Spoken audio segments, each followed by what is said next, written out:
ሰላም ጤና ይስጥልን ውድ የሀዲያ ስፖርት ተከታታዮቻችን ሰኞ ምሽቱ ላይ በኢሳት የሚቀርብላችሁ ተወዳጁ የሀዲያ ስፖርት ፕሮግራማችን የዛሬው እነሆ ጀምሯል። ናው እንዴት ነህ? አለን እግዚአብሔር ይመስገን ሰላም ነው። ሰላም። ሳምንቱ እንዴት ነበር? ሳምንቱ እግዚአብሔር ይመስገን መልካም ሳምንት ነበር። ዛሬ በተለያየ ርዕሰ ጉዳይ ከተመልካቾቻችን ጋር ቆይታ የምናደርግ ይሆናል። ቆይታ ከምናደርግባቸው ርዕሰ ጉዳዮች አንዱ የኢትዮጵያ ከፍተኛ ሊግ የሴቶች ውድድር ቅዳሜ ቀን ተጠናቋል። በዛ ውድድር ላይ ሲሳተፉ የነበሩት የሀዲያ ሆሳዕና ሴቶች ቡድን የሊጉ ግርጌ ላይ በመሆን አጠናቋል። በዛ ጉዳይ ላይ የምናነሳው ይኖራል። በልዩ ጨዋታ ወቅሳታችን ደግሞ ከአንድ ስፖርተኛ ጋር ቆይታ እናደርጋለን። በኢትዮጵያ ብሔራዊ ቡድን ላይ በአሁኑ ሰዓት ላይ እየተጫወተ የሚገኝ የሲዳማ ቡና ተጫዋች ነው። ተመልካቾቻችን ማን ነው የሚለውን ይገምቱ። ፍንጭ ለመስጠት ያክል ተጫዋች በሀዲያ ሆሳዕና ቤትም ለ2 ዓመት ያክል ቆይታ አድርጓል። በተጨማሪም የኢትዮጵያ ከዓመት በታች ፕሪሚየር ሊግ የማጠቃለያ ውድድር በትናንትናው ዕለት በሐዋሳ ከተማ መካሄዱን ጀምሯል። ወደ ማጠቃለያ ውድድር ያለፈው የሀዲያ ሆሳዕና ታዳጊ ቡድን ወደ ቦታው አላቀነም። ከዚህ ጋር በተያያዘም የምንለው ጉዳይ ይኖራል። በዜና ሰዓታችንም በተለያየ ርዕሰ ጉዳይ ላይ ሳምንቱ በሙሉ የተከናወኑ ዜናዎች ላይ የምናነሳቸው ደግሞ የምናስታውሳቸውም ነገር ይኖራል። ከኛ ጋር ቆይታ እንዲያደርጉ ግብዣችን ነው። ወደ መጀመሪያ ርዕሰ ጉዳያችን እንለፍ። የመጀመሪያ ርዕሰ ጉዳያችን የሚሆነው የኢትዮጵያ ሴቶች ከፍተኛ ሊግ ነው። የመጀመሪያ ዙር ጨዋታዎች በሐዋሳ ሰው ሰራሽ ስቴዲየም መደረጋቸው ይታወቃል። የሁለተኛ ዙር ውድድሮች ደግሞ በአዲስ አበባ አበበ ቢቂላ ስቴዲየም መደረጋቸው ይታወሳል። ይርጋ ጨፌ ቡናና ሸገር ከተማ ወደ ኢትዮጵያ ፕሪሚየር ሊግ አልፈዋል። በዚህ ውድድር ላይ 14 ቡድኖች ነበሩ ተካፋይ ነበሩት። ነገር ግን በሁለተኛ ዙር ላይ አንድ ቡድን ቀሪ ሆኗል። ከዚህ ጋርም በተያያዘ በሁለተኛ ዙር ላይ 13 ቡድኖች ወይም ደግሞ 13 ክለቦች ነበሩ ተሳታፊ የነበሩት። የሀዲያ ሆሳዕና ሴቶች ቡድንም በዚህ ውድድር ላይ ተካፋይ ነበር። በመጀመሪያ ዙርና በሁለተኛው ዙር ላይ የሀዲያ ሴቶች ቡድን ግርጌ ሆኖ ጨርሷል ማለት ነው። ለመጀመሪያ ጊዜ የተሳተፈው በዛ ውድድር ላይም ጥሩ የሚባል ውጤት ማስመዝገብ አልቻለም። ወደ ፕሪሚየር ሊግ ያደጉት ሸገርና ይርጋ ጨፌ ቡና ግን ይርጋ ጨፌ ወደ ዳግም ነው ወደ ፕሪሚየር ሊግ የተመለሰው። ሸገር ለመጀመሪያ ጊዜ ነው ያደገው። ሀዲያ ሆሳዕና ሴቶች ቡድን በመጀመሪያ ዓመት ቆይታቸው የተሳካ ቆይታ ማድረግ አልቻሉም። በርካታ ተጫዋቾች ግን ወደ ሌሎች ክለቦች ለመዘዋወር ጥያቄ እንደቀረበላቸው መስማት ችለናል። ይህ በራሱ በጣም ትልቅ እድል ነው ብዬ አስባለሁ። የሀዲያ ስፖርት መሰናዷችን አሁንም እንደቀጠለ ነው የሚገኘው። የአብሮነት ቆይታችሁ ከኛ እንዳይለይ የአክብሮት ግብዣችን ነው። ሌሎች ርዕሰ ጉዳዮችም የምናነሳው ይኖራል። ነገር ግን አስቀድመን በሀዲያ ስፖርት በሳምንቱ የተከናወኑ ዜናዎችን ዳሰናል። ወደ ዜናዎቻችን እንሸጋግራለን።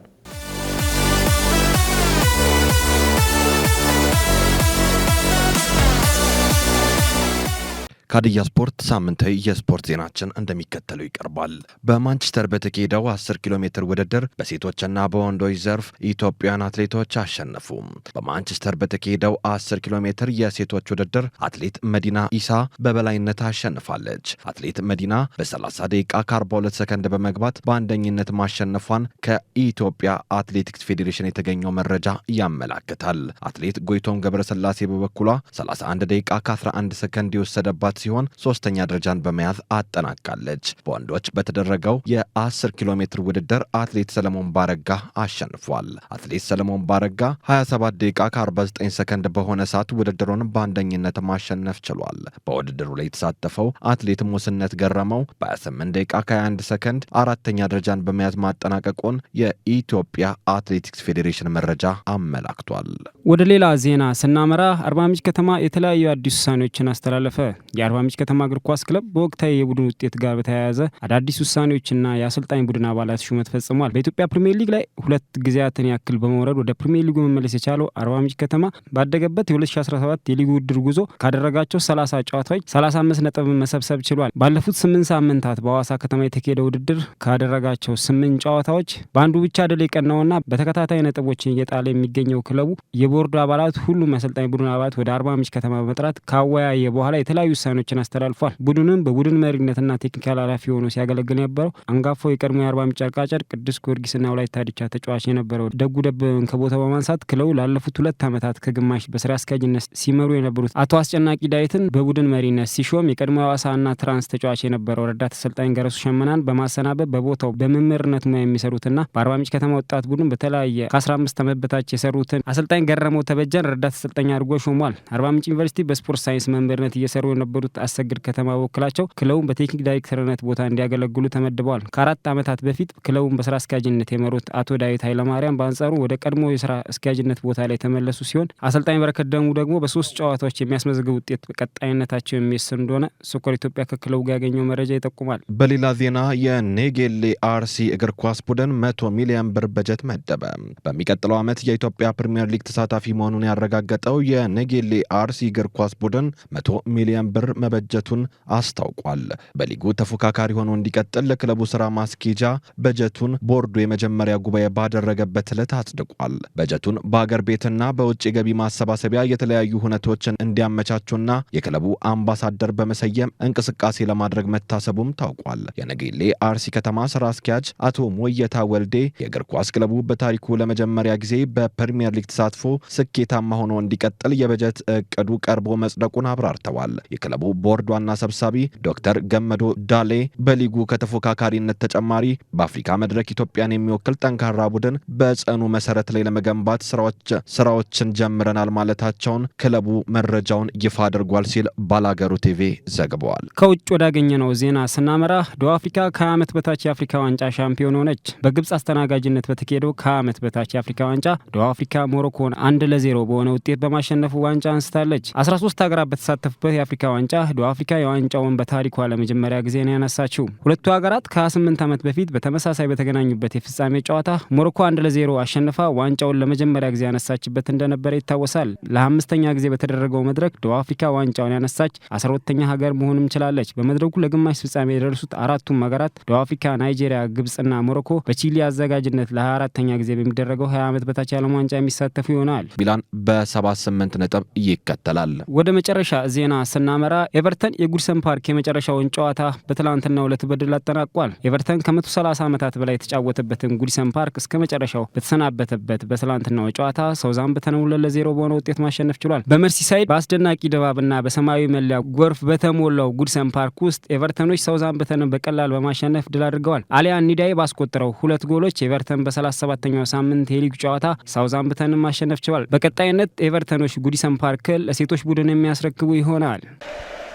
The whistle sounds for the final time ever at Goodison Park. ተመልሰን መተናል። ተመልካቾቻችን ከዜናዎቻችን መልስ ሳምንቱ ላይ ተከናወኑ አበይት የስፖርት ኩነቶችን በጥቂቱ ነው የዳሰስ ነው። በርካታ ርዕሰ ጉዳዮች እንደሚኖሩ ይታወቃል። የውጭ ስፖርቶችንም እንዲሁም ደግሞ የሀገር ውስጥም የተደረጉ አንዳንድ ስፖርታዊ ትዕይንቶችን ነው ለእናንተ ያደረስነው። የሀዲያ ስፖርት መሰናዶ አሁንም ቀጥሏል። በልዩ ጨዋታ ወጋችን ከአንድ ስፖርተኛ ጋር ቆይታ የምናደርግበት ሰዓት ላይ ደርሰናል። ይህ ተጫዋች ብለን እንቀጥል። ይህ ተጫዋች ሀዲያ ሆሳዕና ቤት ቆይታ በነበረበት ሰዓት ላይ በበርካታ የስፖርት ቤተሰብ ዘንድ ተወዳጅ የነበረ ተጫዋች ታታሪውና አመለሸጋው ነው። ስሙን እስቲ ካንተ እንስማ። መነሻው ሻሸመኔ፣ ከዛ ደቡብ ፖሊስ፣ ሐዋሳ፣ ሀዲያ ሆሳዕና፣ አሁን ደግሞ በሲዳማ ቡና ሁለተኛ ወይም ምክትል አምበልነት ቡድን እያገለገለ ይገኛል። በቀኝ ክፍል ባክነት በ2013 እና በ2014 እና በ2015 ሀዲያ ሆሳዕና ማገልገል የቻለው ብርሃኑ በቀለ ነው። ብርሃኑ በቀለ ከኛ ጋር ቆይታ ያደርጋል። ቆይታ ከሚያደርግባቸው ርዕሰ ጉዳዮች አንዱ በኢትዮጵያ ዋንጫ በተካሄደው ሲዳማ ቡና ከሀዲያ ሆሳዕና በተካሄደው ሲዳማ ቡና 3-0 ባሸነፈው ጨዋታ ላይ ሀዲያ ሆሳዕና ላይ ሁለተኛውን ግብ ማስቆጠር ችሏል። ሁለተኛውን ግብ አስቆጥሮ ደስታውን የገለጸበት መንገድ በብዙ ደጋፊዎች በሀዲያ ሆሳዕና ደጋፊዎች ዘንድ የተወሰነ ቅሬታ መፍጠሩ ይታወቃል። ልጁ ካለው ለቡድኑ ካለው ፍቅር አንጻር ወይም ደግሞ ደጋፊው ደግሞ ከብርሃኑ ጋር ያላቸው መልካም ግንኙነት አንጻር አይገባንም የሚሉ ደጋፊዎች ነበሩ። ብርሃኑ በቀለ በጨዋታው ላይ ምንድነው የተፈጠረው፣ ደስታውን ስለምን ገለጸ በሚሉ ጉዳዮች ላይ እና በተለያዩ ጉዳዮች ላይ ከኛ ጋር ቆይታ አድርጓል። ቆይታችን ተከታተለን እንመለስ።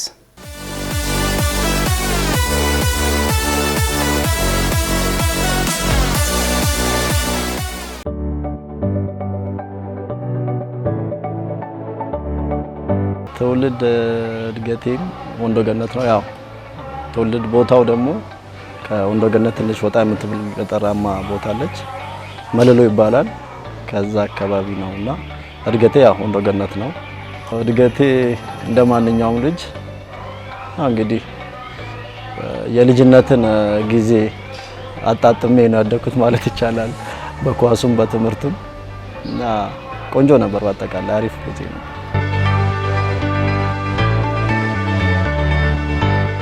ሻሸመኔ ነበር መጀመሪያ ክለቤ። ከዛም በኋላ ነው አንድ አመት ቆይታ በኋላ ደቡብ ፖሊስ የመጣሁት።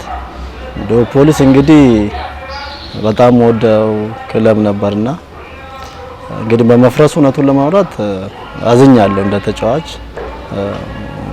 ምክንያቱም ሀገራችን ላይ ትላልቅ ተጫዋቾችን ያፈራ ክለብ ነበር። ለምሳሌ ብንጠራ እነ ጌታነህ እነ ጣቁሩ ብዙዎችን ያፈራ ክለብ ነበርና እኔም ከዛ አንዱ ነኝ። አዝኛለሁ ባጠቃላይ።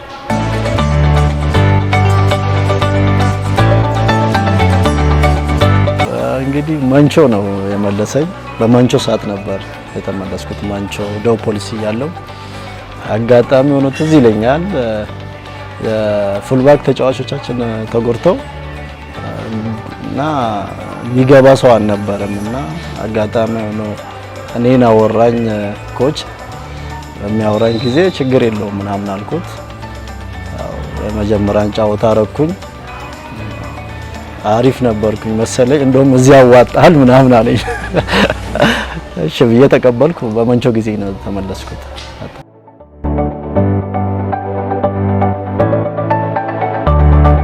ሐዋሳ ከ2000 ሆሳዕና እንግዲህ ሲነሳ ደስ የሚል ክለብ ነው። እውነቱን ለማውራት ጠንካራ ክለብ ነው። የተቀላቀልኩበት ወቅት 2014 ነው። በሙሌ ሰዓት ነው የመጣሁት። ከሙሌ ጋር አብሬ ነበር ወደዛ የተቀላቀል ነው እና እንግዲህ እድሉን ሲነግረኝ አብረን እንሰራስ የሚል ጥያቄ ሲያቀርብኝ ደስ እያለኝ ነው ወደዛ የመጣሁትና ራሴንም ማግኘት ፈልጌ ነበር። ከአካባቢ ወጣ ያልኩበት የመጀመሪያው ክለቤ ነበርና ጥሩ እንቅስቃሴ እኔ እንደውም በቃ ማለት በኳስ ህይወቴ ጥሩ ጊዜ ያሳለፍኩበት ቤት ነው እውነቱን ለማውራት። ምናልባት ሌላውም ሰው የሚለኝ ነገር ስለሆነ እኔም እረዳዋለሁ ያንንና ደስ የሚል ጊዜ ነበረኝ ባጠቃላይ ሆሳዕና ቤት።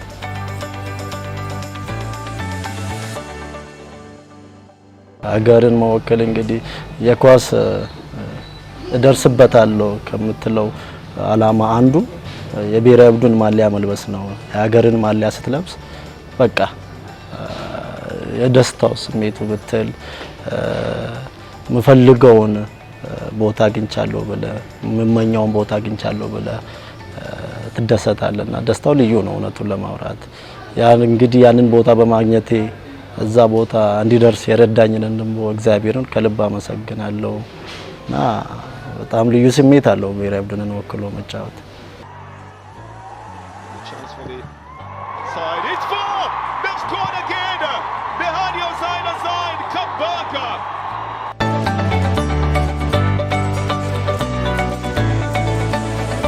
አይረሳም እንግዲህ እኛም የተደሰትንበት ደጋፊውም የተደሰተበት ወቅት ነበርና ካገባቸው ጎሎች ማለት የምደሰትበት ጎል እሱ ነው እና ይመስለኛል 3-0 እየተመራን ነበር እና ከ80 ደቂቃ በኋላ ነው እኩል የወጣነውና ያንን ጎል ሳገባ በቃ ልዩ ስሜት ነበር። አራተኛውን የመጨረሻውና ደስ የሚል ጊዜ ነበር። ይኖርባል በዛው ልክ ያንን ጫና ደግሞ ተቋቁመ መወጣት ግዴታ ስለሆነ አጠቃላይ ቀላል አይደለም እና ኦሬዲ እንግዲህ እግዚአብሔር ይመስገን ከውጤት ርቀን ነበር። ከዛም አንፃር ደግሞ ደጋፊው ውጤት ይፈልግ ነበር ካለው ነገር አንፃር ያ ሁሉ ጫና አለ ትልቅ ክለብ ከመሆኑ አንፃር እና ይሄ ሁሉ ሲደመር ቀላል አይሆንም እና ብቻ ኃላፊነት ያለበት ቦታ ነው እያስባለሁ። እንደገና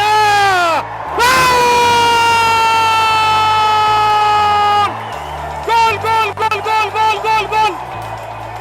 ብርሃኑ በቀለ በግምት 20 ሜትር ላይ አክርሮ የመታው ኳስ ብርሃኑ በቀለ ድንቅ የሚባል ግብና ያስቆጠረው የሀዲያ ሆሳዕና አሰልጣኞች ቡድን አባላት እና አምበሉ ሄኖክ አርፊጮ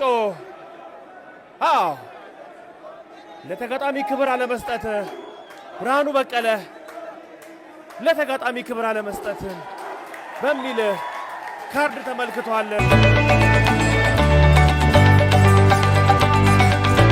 እውነቱን ለማውራት እንግዲህ ከሆሳዕና ከወጣው በኋላ እርስ በርስ በምንገናኝበት ጊዜ ማስበው በቃ ማለት ምናልባት ስሜታዊ ሆኜ እንዳልደሰት ጎል አግብቼ ብዬ ሁሌ እንትን ራሴን አዘጋጃለሁ ምናልባትና የዛን ጊዜ ምን እንደተፈጠረ አላቅም ረስቻለሁ ጭራሽ እና ጫወታውም ግለት ስለነበረው ያ አስረሳኝ እና ስሜታዊ ሆኜ ትንሽ የሆነ የመደሰት ነገር አረኩኝ ባይበዛም ከዛም በኋላ ነው እንደውም ከወጣው በኋላ ነው ከፍሬዘር ጋር ተገናኝተን ሸሙና እያለን እያለ አገባ እንዴ ምናምን ሲል አገባው ምናምን አልኩኝና እንደውም ጨፈርክ እንደ ስለኝ ነው ትዝ ያለኝ እውነቱን ለማውራትና ወይኔ ነው ያልኩት በቃ እና በጣም ተሰምቶኛል። ወዲያውኑ ነው በቃ እንደውም ታሬን ስልኩን ፈለኩ ምናምን እና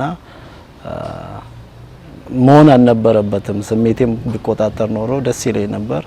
ያው አንዳንዴ ይፈጠራል እንደዛ አይነት ክስተትና እውነቱን ለማውራት ያሳደገኝን ማለት እችላለሁ ያሳደገኝን ክለቤን እንደ ክለቤ ስለማየው አሁንም ቢሆን ከልቤ ደጋፊውንም ክለቡንም ተጫዋቾቹንም ጭምር ከልቤ ይቅርታ ጠይቃለሁ።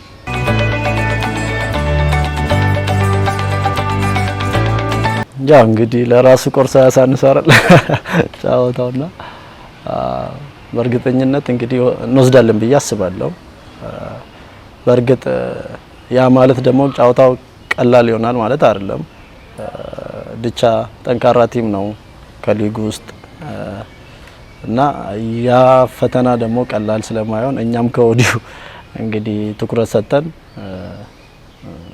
ለዚህ ለኮንፌዴሬሽን ጫወታዎች ራሳችንን ዝግጁ አድርገን ዋንጫውን ለመውሰድ እንሞክራለን እና እንደኔ እንወስዳለን ብዬ አስባለሁ። እውነቱን ለማለትም ከባድ ጥያቄ ነው። ትንሽ ማሰብም ያስፈልጋል ማለት እንደዛ ከሆነ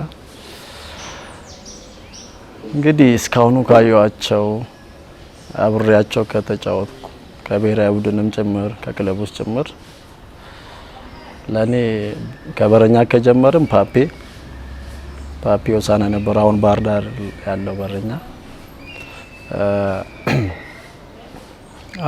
ከዛም ባለፈ ደግሞ ልብሮ ላይ ያሬድ ባዬ ስናማ ያለው እንዲሁም ጊት ጋት ሁለቱም ልብሮች ከዛ በኋላ ደግሞ ግራ ፉልባክ የኢትዮጵያ መድን ተጫዋች ያሬድ ካሳዬ ግራኙ እሱ በቀኝ ቦታ ደግሞ አለም ብርሃን የመቻሉ ከዛ በኋላ ደግሞ ስኪመር ካልን ብሩክ ማርቆስ ለኔ እሱ እዛ ደግሞ ሁለቱ ደግሞ ማል ቢጫውት የሚቀሩት ሳሚ ባሪያው እና በረከት ወልዴ ዱጉና ማለት ነው ጊዮርጊስ ወልዴ መሰለኛ ባልሳሳት ከዛ ባለፈ ደግሞ ማል ላይ ጌታነህ ከበደ በቀኝ ሳይድ አማኑኤል ገብረ ሚካኤል የፋሲሉ እዛን ደግሞ ቸርነት ጉክሳ በግራ በኩል ቤስት 11 አሰልጣኝ ከሆነ እንግዲህ ገብረመድህን አይለ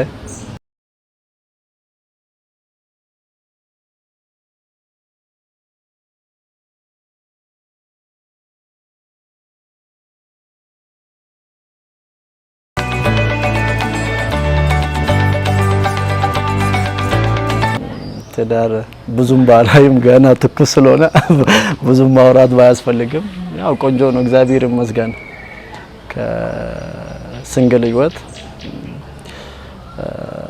እጅጉን የተሻለ ነው ብዬ አስባለሁ እስካየሁት በትንሽ የጊዜ ውስጥና እግዚአብሔር ይመስገን። ትዳርን ደግሞ የሚሰጠው እግዚአብሔር ስለሆነ እግዚአብሔር ይህንን ትልቁን ተቋም እንዳስተዳደር ስለሰጠኝ እኔም ደግሞ ያንን በአግባቡ ተጠቅሜ እግዚአብሔርን አደራ ስለተረከብኩኝ አጠቃላይ እንግዲህ ቆንጆ ነው። እግዚአብሔር ይርዳኝ በቀረው ዘመን።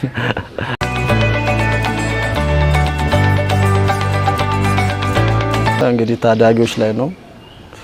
ታዳጊዎች እንግዲህ አጠቃላይ በርትተው ቢሰሩ ምክንያቱም ከዚህ በኋላ የነሱ ጊዜ ስለሆነ ብዙ ነገር አሁን ኢትዮጵያ ውስጥ ከዚህ በፊት ባልተለመደ መልኩ ኳሱ ላይ ትኩረት እየተደረገ ስለሆነ እየተሰራ ስለሆነ በመንግስትም ቢሆን ትኩረት ተደርጎ እየተሰራ ስለሆነ ይሄንን ነገ ደግሞ ለሚመጡት እድሎች ለምሳሌ ብንል የአፍሪካ ዋንጫ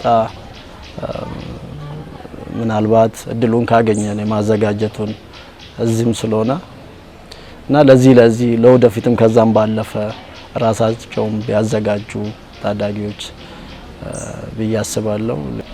በመጀመሪያ እዚህ ላደረሰኝ ለቅዱሱ አምላክ ለእግዚአብሔር ክብር ይገባዋል እና እሱን አመሰግነዋለሁ። ከዛ በመቀጠል አብሮኝ ለነበሩት ለቤተሰቦቼ ከዛ ባለፈ ደግሞ እዚህ ደረጃ እንዲደርስ ላደረጉልኝ አሰልጣኞቼ ከታች ጀምሮ እነሱን ማመስገን ፈልጋለሁ። ስፔሻሊ ደግሞ በጣም ማመስገን የምፈልገው ሻሸመኔ ያለው ያሰነጠለኝ አሰልጣኝ አሁን በህይወት የሉም እና ደጀኔ ጫካ ይባላል። አቶ ደጀኔ ጫካ ወር ኮች ደጀኔ ጫካ ትልቅ አሰልጣኝ ናቸው ነበሩና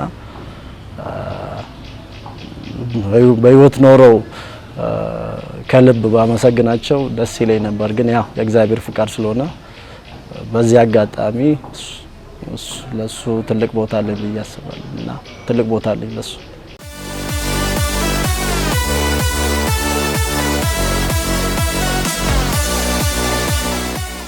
ከቀድሞ ሀዲያ ሆሳዕና አሁን ደግሞ ከሲዳማ ቡና የቀኝ መስመር ተከላካይ ብርሃኑ በቀለ ጋር ያደረገውን ቆይታ ተከታትለን ተመልሰናል። ብርሃኑ ከኛ ጋር አጭር ቢሆንም ወደፊት ሰፊ ቆይታዎች እንደምናደርግ ቃል ገብቶልን ተለያይተናል። መልካም የሚባል ነበር ብዬ አስባለሁ። አዎ መልካም የሚባል ቆይታ ነው። ብርሃኑ በቀለ እንደሚታወቀው ሀዲያ ሆሳዕና ቤት ላይ በ2014 ነበር የመጣው። 2014 እና 2015 ባደረገው ቆይታ የቡድኑ ወሳኝ ተጫዋች እስከመባል የደረሰ ተጫዋች እንደነበረ ይታወቃል። ለቡድኑ ከመከላከል ባለፈ ለማጥቃት መነሻ የሚሆን የመስመር ተከላካይ ነበር። ምናልባት በሀዲያ ሆሳዕና ቤት ውስጥ ከታዩ የመስመር ተከላካዮች ውስጥ በቁጥር 1 ደረጃ ሊመደብ የሚችል ተጫዋች እንደሆነ ይታወቃል። ሀዲያ ሆሳዕና ቤት ላይ ነው በደንብ ማበብ የቻለው። እሱም ለመግለጽ እንደሞከረው ቅድም አንተም ለመግለጽ እንደሞከርከው ከብርሃኑ በቀለ ጋር የምናደርገው ቆይታ በሀዲያ ስፖርት በዚህ ተቋጭቷል ማለት አይቻልም። ከወቅታዊ ጉዳዮች ጋር በተያያዘ አጭር ቆይታ አደረገን እንጂ በቀጣይነት ስቱዲዮአችን ድረስ በመምጣት ከኛ ጋር ቆይታ እንደሚያደርግም ቃል ገብቶልናል። ወደ ቀጣይ ርዕሰ ጉዳይ እንሻገር። በቀጣይ ርዕሰ ጉዳያችን የምናገኘው ኢትዮጵያ ከ20 ዓመት በታች የማጠቃለያ ውድድር ነው። በሁለት ምድብ በሁለት ዙር የተደረገው ውድድር በ10 ክለቦች መካከል ወደ መጨረሻው ፍልሚያ ተቃርቧል። ይህንን ውድድር አምና ኢትዮጵያ ቡና ሻምፒዮን በመሆን መፈጸሙ ይታወሳል። ታዲያ ይህ ውድድር በሁለት ምድብ ቅድም ለመግለጽ እንደሞከርኩት በአሰላና በቡራዩ ተደርጎ 10 ክለቦች ተለይተዋል። እነዚህ 10 ክለቦች ከግንቦት 10 ማለትም ከትላንት ጀምሮ እስከ ግንቦት 30 ድረስ በሐዋሳ የሚጫወቱ ይሆናል። ለማጠቃለያ ውድድር ማን ሻምፒዮን ይሆናል የሚለው በቀጣይነት የሚጠበቅ ይሆናል ማለት ነው። ግንቦት 10 በትላንትናው ዕለት ጀምሯል ማለት ነው። ሐዋሳ ከኢትዮጵያ መድን፣ አዳማ ከተማ ከአርባ ምንጭ ከተማ ጋር ባደረጉት ጨዋታዎች ነው የጀመረው። ውድድሮቹ በዛሬው ዕለትም ተደርገዋል ማለት ነው። ነገር ግን በዚህ ውድድር ላይ ሊካፈል የተገባው የሀዲያ ሆሳዕና ታዳጊ ቡድን ወደ ስፍራው አላቀና።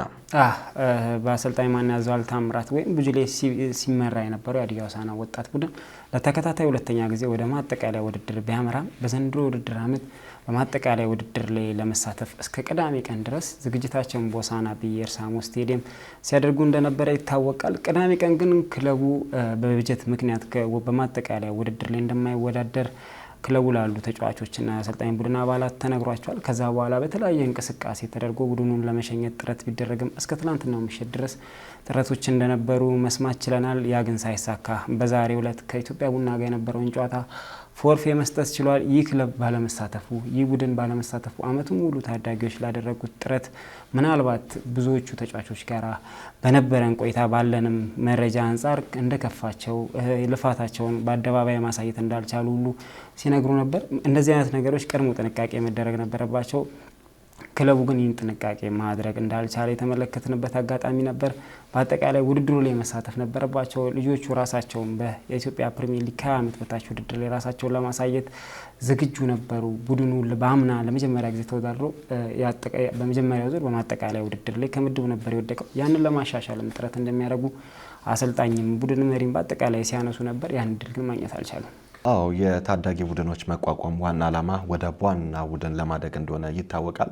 ነገር ግን የኢትዮጵያ እግር ኳስ ፌዴሬሽን ከሚያካሄዳቸው ውድድሮች ወይም ደግሞ ተሳትፎች መካከል የታዳጊ ቡድን ውድድሮች አንዱ ተጠቃሽ ነው። በዚህም በዙር ተደርገው በኋላ የማጠቃለያ ውድድር ይደረጋል። ይህ ደግሞ ለተጫዋቾቹ ጌምን እንዲላመዱ በተጨማሪም ደግሞ እርስ በርስ እንዲተዋወቁ በአሰልጣኞች እይታ ከሀዲያ ሆሳዕና ውጪ የሀዲያ ሆሳዕና ተጫዋቾችን የሚያዩ ሌሎች አሰልጣኞችም አለፍ ሲልም ደግሞ ለብሔራዊ ቡድንም የሚመረጡ ተጫዋቾችንም ከዛ ውድድር እንደሚወሰድ ይታወቃልና ምናልባት ዛሬ ላይ የሀዲያ ሆሳዕና ታዳጊ ቡድን ውስጥ የሚገኙ ተጫዋቾች እነዚህ ድሎች እንዳለፏቸው እያሰቡ ይሆናል የሚቆጩት። ነገር ግን ይሄ ዋና ቡድን ላይ ለማደግ ግን አሁንም እንዳላበቃና ከዚህ ውድድር ከመጀመሪያ ዙርና ከሁለተኛ ዙር ላይ ተጫዋቾች እንደታዩ ያገኘነው መረጃ ያመላክታል። ውድድሩ ላይ ቢሳተፉና ቢገኙ በመጀመሪያ ጨዋታ ማለትም ዛሬ 10 ሰዓት በተካሄደው ጨዋታ ላይ ቢገኙና ራሳቸውን ቢያሳዩ ኢትዮጵያ ቡና ያምናው ሻምፒዮን ነው። በርካታ እግር ኳስ ተመልካችና መልማዮች ወይም ደግሞ አሰልጣኞች ሐዋሳ ላይ እንደሚገኙ ይታወቃል። ራሳቸውን ለማሳየት እድል ይፈጠር ነበር። ያ አልሆነም። ምናልባት ደግሞ ከኢትዮ ኤሌክትሪክ ጋር ሐሙስ ቀን ጨዋታቸውን ያደርጋሉ። የምድባቸው ሁለተኛ ጨዋታ ወደዛ ለማምራት አንዳንድ ድሎች እንዳሉ ሰምተናል። ያ የሚሳካ ከሆነ ሀዲያ ስፖርት የዛሬ ሳምንት ምናልባት ሁለተኛውንና የምድቡን ሁለተኛ ጨዋታቸውን ያደርጋሉ ወይ የሚለውን መረጃ ይዞ ለተመልካቾቻችን የሚመለስ ይሆናል። አዎ ይህ ተስፋ ነው። ምናልባት ቢደረግና አሁንም ቢሞከር ጥሩ ነው ብዬ አስባለሁ። የመጀመሪያው ጨዋታ ከኢትዮጵያ ቡና ጋር የነበረው 3-0 በመሸነፍ ወይም ደግሞ ፎርፌ በመስጠት ተጠናቋል። ነገር ግን ሁለተኛ ከኢትዮ ኤሌክትሪክ ጋር ያለውን ጨዋታ አካባቢው ላይ ያሉ የስፖርት አመራሮች በተጨማሪም ደግሞ ሌሎች የስፖርት ቤተሰቦችም ህዝቡም ተሳትፎ ይህንን ክለብ ይህንን ቡድን የልጆቹ ተስፋና አላማ ባዶ ከሚቀር ቢሞክሩና ጥረት ቢያደርጉ መልካም ነው የሚል የኛም ጥቆማ ነው። እስከ ሐሙስ ቀን ድረስም ጥረቶች እንደሚቀጥሉ ያገኘነው መረጃ ያመላክታል። ተጫዋቾቹ ጋር የሚሄድ መነሳሳት እንደፈጠረ ይታወቃል። በራሳቸው ገንዘብ የሚሄድ ፍላጎት ሁሉ እንዳላቸው ነው ያገኘነው መረጃ የሚያመላክተው። ከዚህ ጋር በተያያዘም ምናልባት ምላሽ ሊያገኝ ይችላል ብለን እናስባለን። ነገር ግን አሁንም አንድ የሚጠቁመው ነገር ቢኖር እግር ኳስን ከመንግስት ጫና በማላቀቅ ህዝባዊ መሰረት መገንባት አለበት የሚለው አንዱ ማሳያ ነው ብዬ አስባለሁ። ኢትዮጵያ ውስጥ ሁሌም የበጀት ችግር ሲፈጠር ህዝባዊ መሰረት ማስያዝ አለብን ተብሎ ሁሌም ይወራል። ውጤት ሲጠፋ ደግሞ ታዳጊዎች ላይ መስራት አለብን። ይህ ሁሌም እንደ ዜና የሚነሳ ሀሳብ ነው። መች ነው የሚጀመረው የሚለው ጥያቄ ያስነሳል። የበጀት ችግር ሁሌም ሊፈጠር የሚችል ውጤት ሁሌም ሊጠፋ የሚችል ጉዳይ ነው። ወደ መሬት ግን መች መውረድ አለበት። ሁሌ እንደ ሀሳብ እየተነሳ መቅረት የለበትም ብዬ አስባለሁ። ሀዲያ ሆሳዕና ወጣት ቡድን ላይ አሁን በሚታይ መንገድ ችግር እንደተፈጠረ አይተናል። ዋና ቡድን ላይ የምንሰማቸው ዜናዎች አሉ። በሴት ቡድን ላይ የነበሩ አሁንም እያየናቸው እየሰማን ያለው ነው ጉዳይ አለ። ይህን ነገር ለመቅረፍ ዞኑም አጠቃላይ እግር ኳስ ላይ ያሉ ሰዎችም መፍትሄ ማበጀት አለባቸው ብዬ አስባለሁ። በቀጣይነት ሀዲያ ስፖርትም እንደ ሚዲያ እግር ኳሱን ህዝባዊ ተሳትፎና ህዝባዊ መሰረት ለማስያዝ በሚደረገው ስራ ላይ ግንባር ቀደም በመሆን እንደሚሳተፍ በዚሁ አጋጣሚ ለመጠቆም እንሞክራለን። ቅድም ያልካት ነገር ግን ጠቃሚ ናት ብዬ አስባለሁ። መቼ የሚለው ጥያቄ አሁን መመለስ አለበት። በማን የሚለውን ይህንን ብንጠይቅ ስፖርቱ ላይ ያሉ አመራሮች ራሱ ህዝባዊ ተሳትፎ ማስያዝ አለብን። ማን የሚለው ግን እስካሁን ምላሽ አላገኘም። ከዚህ አንጻር ስፖርቱ አመራርም ሊሰራበት ይገባል የሚለው እንደ ሀዲያ ስፖርት ጠቆማችን ነው። ወደ መጨረሻ መሰናዷችን ደርሰናል። ከታዳጊ ቡድኑ ጋር በተያዘ ባለፈው አመት በ2016 ዓ.ም ከፍተኛ ነጥብን በመያዝ ያጠናቀቀውን ቡድን እነማን ናቸው የቡድኑ አባላት በማለት እያስቃኘን ነበር። በዘንድሮ አመትም በሁለት ዙር በተደረጉ ውድድሮች ሁለተኛ ደረጃን በመያዝ ያጠናቀቁ የሀዲያ ሆሳዕና ታዳጊ ተጫዋቾች እነማን ናቸው የሚለውን ሀዲያ ስፖርት ለተመልካቾቹ በተከታታይ ሳምንታት የሚያደርስ ይሆናል። በ2016 ዓ.ም በነበረው የማጠቃለያ ውድድር ላይ ከምድቡ መነሻ ጀምሮ እስከ ማጠቃለያ ውድድር የነበሩ የሀዲያ ሆሳዕና ወጣት ቡድን ተጫዋቾችን ሙሉ በሙሉ ማስተዋወቅ ችለን ነበር። ከዛ ቡድን 3 ተጫዋቾች ወደ ዋናው ቡድን መግባት ችለዋል። ከዛ በኋላ እያገለገሉ ያሉ ተጫዋቾችም እንዳሉ ይታወቃል። እንደ ናትናኤል ሞገስ አይነት ተጫዋቾች ወደፊት ይሄንን ነገር ሲያዩ በራሳቸው ህልማቸውን እያሳኩ ነው ወይ ጥያቄ ውስጥ የሚገባ አይነት ጉዳይ እንደሚሆን በማሰብ ዘንድሮ ሀዲያ ሆሳዕና በ2017 ዓ.ም ከዓመት በታች ውድድር ላይ በመጀመሪያውና በሁለተኛው ዙር ላይ ከምድቡ ሁለተኛው ነው ያጠናቀቀው ቡድን አባላት እነማን ናቸው የሚለውን ተከታትለን እንመለስ።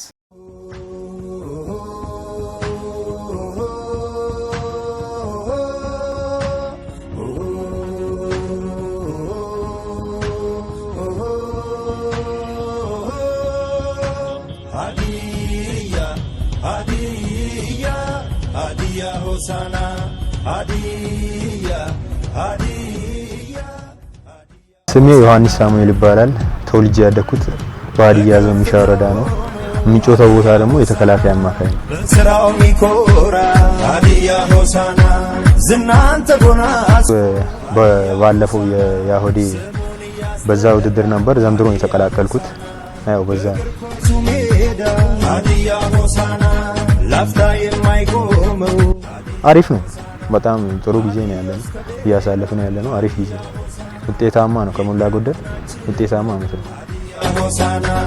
እንደ ተዋት ጀምበር የተካገጽ ያለ ጋቶች ፋና ከውጭ ካሴሚሮ ሆሳዕና በእግር ኳሱ ስፍራ የደጋፊ ጋራ የለበስኩ ያለሁት 14 ቁጥር ነው። የካሴሚሮ ቁጥር ነው። ማድሪድ ቤት እያለ የሚለብሰው እሱን ነው።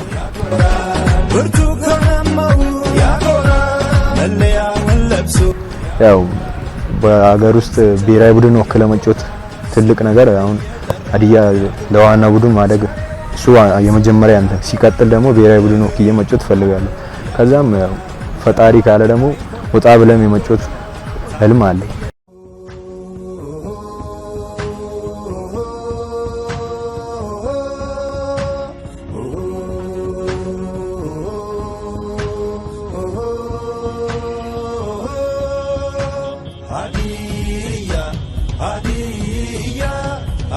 ስሜ ክብረ አብዲሳ ይባላለሁ። የተወለድኩት ሆመቸው ነው። የምኖረው ሆሳዕና ከተማ ውስጥ ነው። የሚጫወትበት ቦታ የአማካይ ስፍራ ተጫዋች ሚድፊልደር። ስራው ሚኮራ ሀዲያ ሆሳዕና ዝናንተ ጎና የተቀላቀልኩት ያወዴ ክረምት ውድድር ነበር እና የተያዝኩት ለሆመቸው ሲጫወት ነው። ያወዴ ወረዳ ያወዴ ላይ ነው የተያዝኩት። ላፍታ የማይቆመው ሀዲያ ሆሳዕና በእኔ እይታ በጣም አሪፍ ጊዜ ነበር ያሳልፍ ነው። ያው ጥሩ ጊዜ ነበር። ሆሳዕና እንደ ተዋት ጀምበር የተካገጽ ያለ ሱራፌል ዳኛት ጁድ ቤሊንጋም ሀዲያ ሆሳዕና በእግር ኳሱ ስፍራ የደጋፊ እየለበስኩ ያለሁትም 8 ነው። ወደፊትም መልበስ የምፈልገው 8 ቁጥር ነው። በሜዳው ላይ ለቅሶ ያጎራ ብርቱ ከነማው ማንም ሰው ሲሰራ አቅዶ ነው የሚሰራው። እኔም እንደ ማንኛውም እግር ኳስ ተጫዋች እቅዴ አገር ውስጥ ለሀዲያ ሆሳዕና ብጫወት እና ከሀገር ውጭ ወጥቼ የተሻለ እንግሊዝ ፕሪሚየር ሊግ ምናምን ብጫወት ደስ ይለኛል እና አገሬን ወክዬ ብሔራዊ ቡድን ላይ ብጫወት ደስ ይለኛል።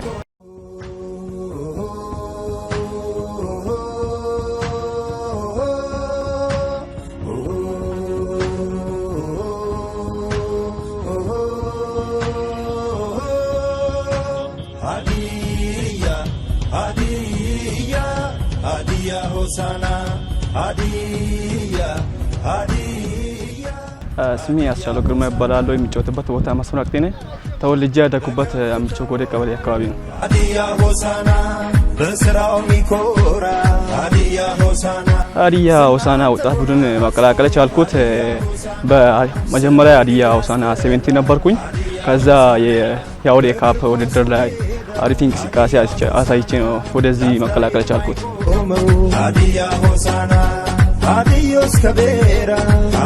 ሀዲያ ሆሳዕና 2017 በጣም አሪፍ አመት ነበር ለኛ። በጣም ለኛ ሁለተኛ ሆነን ጨረሰ ነው። የፈጣሪ ፍቃድ ከሆነ ሻምፒዮንም እንሆናለን የሚል እምነት አለኝ። ሀዲያ ሆሳዕና በእግር ኳሱ ስፍራ ከኢትዮጵያ ከሀገር ውስጥ ማደንቆ ተጫዋች ተዘራ ቡቴ፣ ከውጭ ደግሞ ሲያር ሲል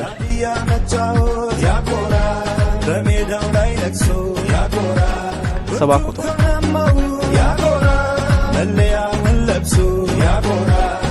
ወደፊት የፈጣሪ ፍቃድ ከሆነ ሀዲያ ሆሳዕና ዋናውን ቡድን ተቀላቅዬ ዋናውን ቡድን ሻምፒዮን የማድረግ ህልም አለኝ።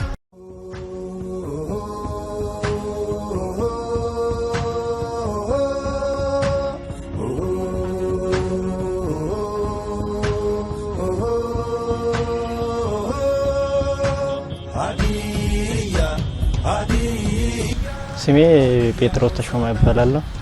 የመጣሁት ከመሀል ቦርቾ ነው። የሚጫወትበት ቦታ ሚድፊልደር ነው።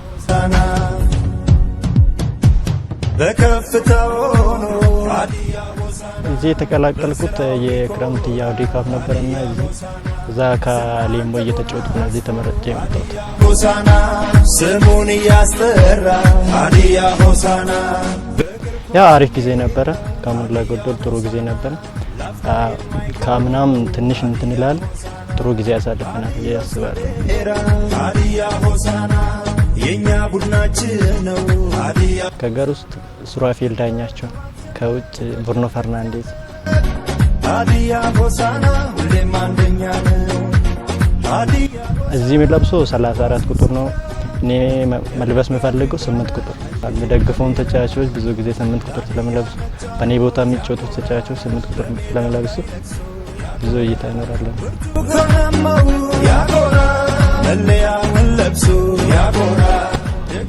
ማለት ከእግር ኳስ ማሳካት የምፈልገው እዚህ ጌታ ቢፈቅድና እዚህ ወደ ላይኛው ትልቁ ክለብ ገብቼ ከሀገር ውስጥም ከሀገር ውጭ መጫወት እፈልጋለሁ።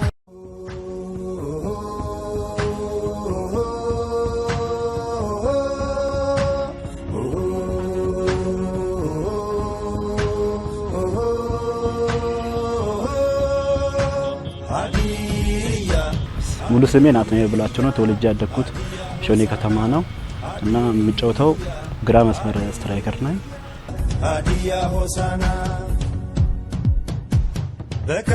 የተቀላቀልኩት በጋው ውድድር በዞኑ ውድድር ላይ በሰዓቱ ከተማው ሾኔ ከተማ አልተሳተፈም ነበር። ለሻሸጎ ተጠርቼ ሻሸጎ ወክዬ ተጫውቼ በዛ ላይ ሁለተኛ ደረጃ ሆነን አጠናቀን ኮከብ ተጫዋች ተብዬ ተሸልሜ በዛ ነው የተያዝኩት።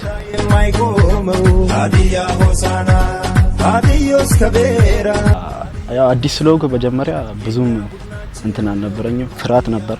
ከዛ ሜዳ ላይ ስገባ ብዙም ይሄን ያለም እንትን አላልኩም። ከዛ ውድድሩ አሪፍ ነው፣ ያው ከጠበቅኩት በላይም አይደለም፣ እንደጠበቅኩት ነው።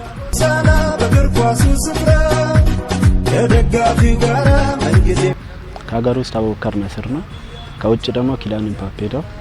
በሜዳው ላይ ለቅሶ ያጎራ ብርቱካናማው ወደፊት 10 ቁጥር ለብሼ መጫወት ፈልጋለሁ እና 10 ቁጥር ለብሼ መጫወት የምፈልግበት ምክንያት በ2018 የሩሲያ ዓለም ዋንጫ ላይ ኪሊያን ኤምባፔ 10 ቁጥር ለብሶ ነበር ተጫውቶ፣ በዛ ምክንያት ነው 10 ቁጥር ለብሼ መጫወት ፍላጎት ያለኝ።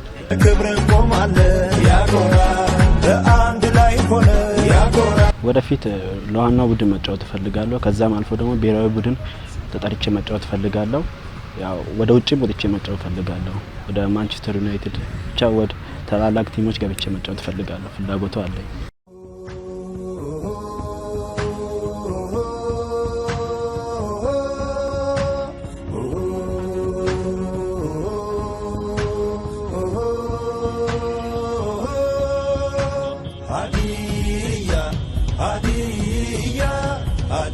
ኤፍሬም ግርማ እባላለሁ። ተወልጄ ያደግኩት እዚህ ሆሳዕና ወየዳ ሰፈር ነው። የምጫወተው አጥቂ መስመር ነው የምጫወተው። በከፍታው ሆኖ ሀዲያ ሆሳዕና ከሞላ ጎደል አሪፍ ነው። እንደ አምናው ባይሆንም ቡድናችን የሚያስፈልገውን ውጤት አግኝተን ወደ ቶርናመንቱ አልፈናል እና ቶርናመንቱ ሄደን ከአምናው የተሻለ ውጤት ይዘን እንደምንመጣ ሙሉ እምነት አለኝ። ሀዲያ ሆሳዕና ላፍታ የማይቆመው አቡበከር ናስር ከውጭ ሀገር ክርስቲያን ሀዲያ ሆሳዕና የኛ ቡድናችን ነው። ዘንድሮም 7 ነው የምለብሰው፣ ወደፊትም 7 ነው መልበስ ፈልገው። ሮናልዶን ስለማደንቀው ነው ከልጅነቴ እሱም ቪዲዮዎች እያየሁ ነው ያደግኩትና ከሱ ማለት የእሱም ብዙ ነገር ይዤ አድጌያለሁ ብዬ አስባለሁ። ኳሱ ስፍራ ከደጋፊው ጋር ምንጊዜም ከቤራ ያው እንደ የትኛውም ተጫዋች ለናሽናል ቲም እና ሀዲያ ሆሳዕናን ዋናውን ቲም ማገልገል እፈልጋለሁ እና በዛ በተጨማሪ ናሽናል ቲም ላይ የተሻለና አሪፍ ነገር ማሳየትና ማሳረፍ እፈልጋለሁ አሻራኝ።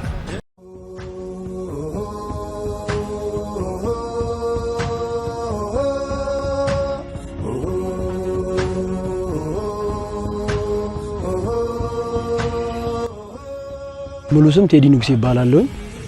የምጫወትበት ቦታ ደግሞ ቀኝ ፉልባክ ነው። የተወለድኩበት ቦታ ደግሞ ሾኔ ባዶዋቸው።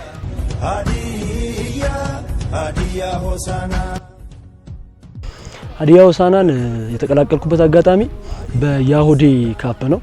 እዚህ መተን በምንጫወትበት አጋጣሚ ነው እዚህ ቲም ልቀላቀል የቻልኩበት ምክንያት።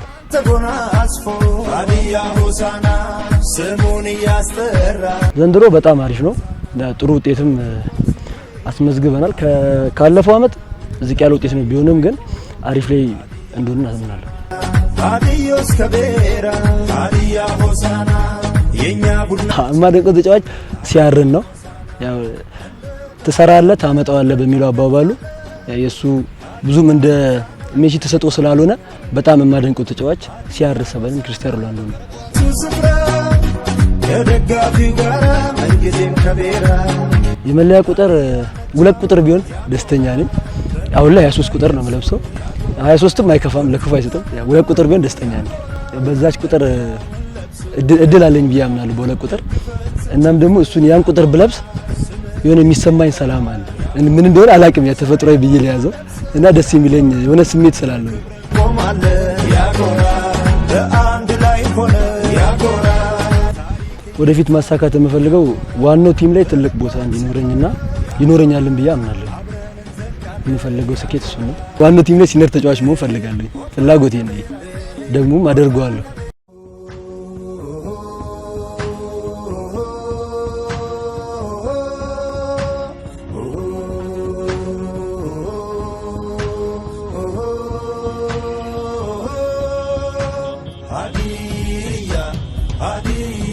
ስሜ ውድና አባተ እባላለሁ። የተወለድኩት ሆሳዕና ስናረሙ።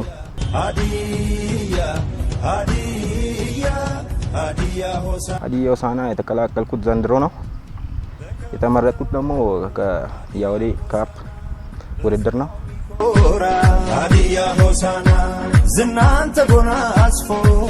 ውድድሩ የመጀመሪያ አጋማሽ ቡራዮ በነበረን ቆይታ በጣም አሪፍ ነበር። አሁንም አሰላ ባይድንበት ጊዜ ጥሩ መጥፎ የማይባል ነበር። በተደጋጋሚ 2 ሽንፈት አስተናግደናል። አሪፍ ነበር ቆይታ። ሀዲያ ሆሳዕና እንደ ተዋት ጀምበር የተጋገጽ ያለ ተክለማርያም ሻንቆ ከውጭ ዴቪድ ዲያ። ሀዲያ ሆሳዕና በእግር ኳሱ ስፍራ አሁን እየለበስኩ ያለው 22 ቁጥር ነው። መልበስ የምፈልገው 1 ቁጥር ነበር። ያኮራ በሜዳው ላይ ለቅሶ ያኮራ። ወደፊት መሆን ትልቅ ህልም አለኝ። አሁን ህልሜ ላይ ፎከስ አድርጌ ነው አሁን እየተጫወትኩ ያለው። ሀዲያ ሆሳዕና አሁን ወደ ዋና ቲም አድጋለሁ ብዬ አስባለሁ። አድጌ መጫወት ፈልጋለሁ።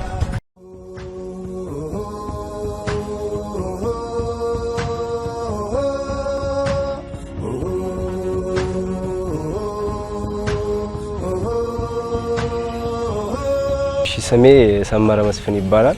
የተወለድኩት ሆሳዕና ከተማ ነው። ሰፈሬ ደግሞ አደባባይ ነው የተወለድኩት። የአደባባይ ሰፈር ልጅ።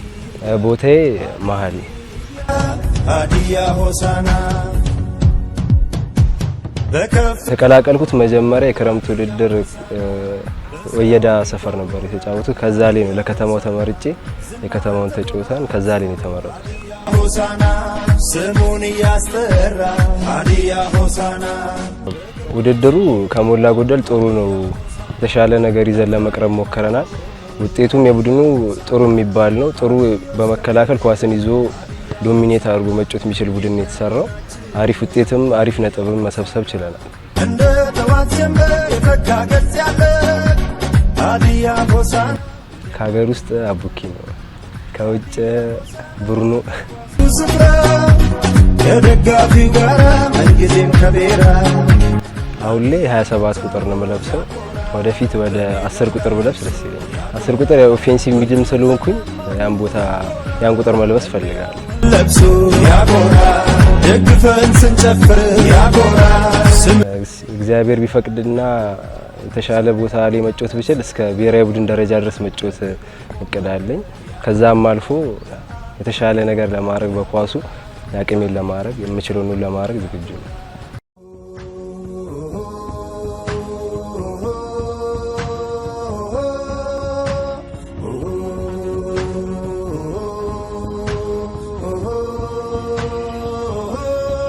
ሙሉ ስሜ እሱ ባለው ዳንኤል ነው። የተወለድኩት ደግሞ እዚሁ ሆሳና ከተማ ነው የተወለድኩት። የምጫወትበት ቦታ ሴንተር ባክ እና ፉል ባክ ነው።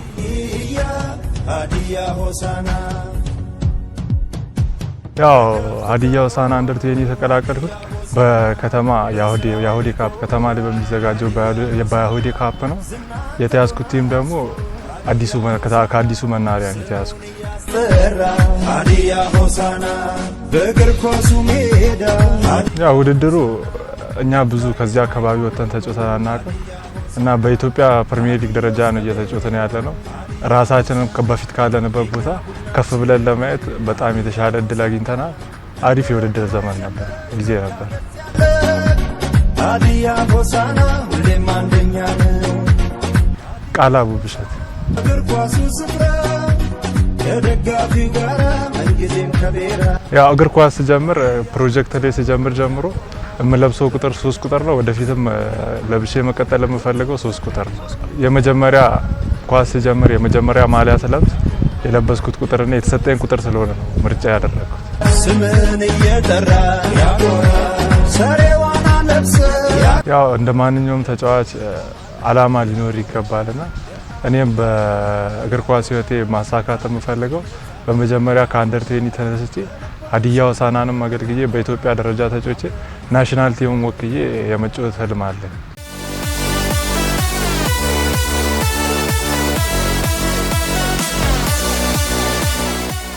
ከቆይታችን ተከታትለን ተመልሰናል። እነዚህ ኮከቦች ወደፊት የት ይደርሳሉ? ራሳቸውን ለራሳቸው ቃል የገቡት ነገር እንደሆነ ተስፋ አረጋለሁ። ለዛም ምን ያህል ስራዎች ይጠብቋቸዋል የሚለው አእምሯቸው ውስጥ እንዲቀመጥም ጭምር በማሰብ የተሰራ ፕሮግራም ነበር። ጥቂት ተጫዋቾችን ነው በዚህ ሳምንት ያስቃኘናቸው። በቀጣይ ሳምንታት ደግሞ የቀሩ ተጫዋቾችን ለተመልካቾቻችን የምናደርስ ይሆናል ማለት ነው። ከስፖርት ቤተሰቡም ጋር ጭምር ነው እያስተዋወቅናቸው ያለው። እንደሚታወቀው የዋናው ቡድን ጨዋታ በዴስ ቲቪም በተለያዩ ፕላትፎርሞችም እንደሚተላለፍ ይታወቃል። የታዳጊ ቡድን ጨዋታ ምናልባት የማጠቃለያ ውድድር በአሁኑ ሰዓት ላይ በዩቲዩብ ቻናል በኢትዮጵያ እግር ኳስ ፌዴሬሽን እየተላለፈ እንደሆነ ይታወቃል። ነገር ግን የዙር ጨዋታዎች ላይ ተጫዋቾቻችን እነማን ናቸው የሚለውን የሀዲያ ሆሳና የስፖርት ቤተሰብም እንዲያውቅ ጭምር ነው ሀዲያ ስፖርት ይህን ስራ እየሰራ የሚገኘው። በቀጣይ ሳምንታት ደግሞ የቀሩ ተጫዋቾችን ለእናንተ እንደምናደርስ በዚሁ አጋጣሚ ቃል እንገባለን። የዛሬ መሰናዷችንን ግን ካለን ሰዓት አንጻር በዚህ እንቋጭ። የተለያዩ ርዕሰ ጉዳዮች ነበሩ። የ30ኛ ሳምንት የኢትዮጵያ ፕሪሚየር ሊግ ተፈጽሟል። ከዚህ ጋርም በተያያዘ የምናነሳቸው ሰፊ ርዕሰ ጉዳዮች ናቸው። ነገር ግን ከሰዓት ጋር በተያያዘ የዛሬ መሰናዷችንን በዚህ እንቋጭ። ዘውትር ሰኞ ምሽት እንዲሁም በድጋሚ ማክሰኞ ምሽት ወደ እናንተ የሚደርሰው የሀዲያ ስፖርት መሰናዶ የሳምንቱ ይህን ይመስል ነበር። ፕሮግራሙን አዘጋጅቶ ወደ እናንተ በማድረስ ናሆም ዮሐንስና ታሪኩ አበራ ከመላው የስቱዲዮ ባለሙያዎች ጋር በመሆን ነበር። ከቀሪ የሀዲያ ቴሌቪዥን ዝግጅቶች ጋር ሰናይ ጊዜ ተመኘን።